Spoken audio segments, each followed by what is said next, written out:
name's Charlie Becker. I work for the Virginia Department of Forestry as the Utilization and Marketing Manager, working with forest industry and landowners and finding markets for trees in Virginia. Today we're going to talk a little bit about markets and grading of lumber and logs. The reason for doing this is that to get the best money out of your logs and the best products, you need to know the quality of the wood in it and what the markets need with who you sell it to. This usually involves knowing the type of species you have, the size of the trees you have, and the quality. And in most cases, for most trees, the lower part of the tree has the highest quality wood and the most clear wood. And this is because in most cases, it has lost the branches first and the wood has grown over, giving it the most amount of clear wood. And for most commercial uses of lumber, the clearer the boards, the better it is.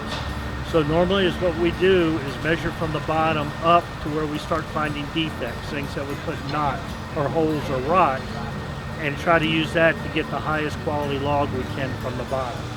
And this is important as we sell it to mills, because the higher the quality of the log, the more money the mill will pay you for it. As the bottom log is the most expensive log, in most cases called the butt log, and has the clearest and highest quality wood. Once that log is cut, then we move up to the next log, and we also, with them, try to get the best grade. And that again is depending on the diameter of the tree, how long the log is, how many defects are in it. And the defects can be things like knots, holes, how much sweep or crookedness is in the log, and things like crotches or notches and other things that could be in the log. And that is just continuing to done all the way up to the tree until the tree is too small to cut into any other boards.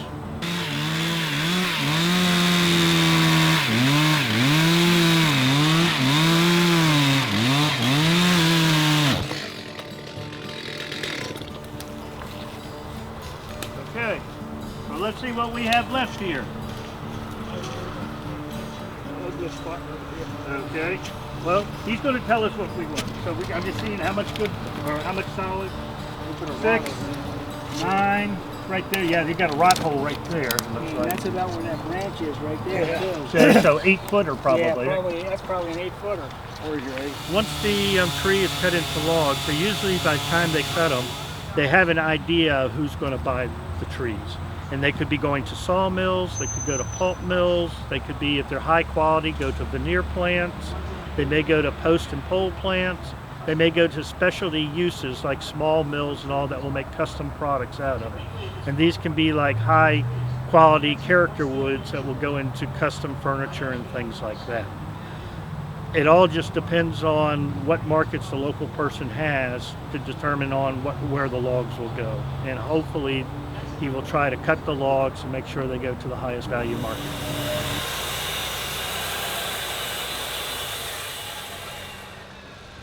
Part of this project is here, and why we're up here is because thanks to the emerald ash borer, most of the ash trees in our area are dying.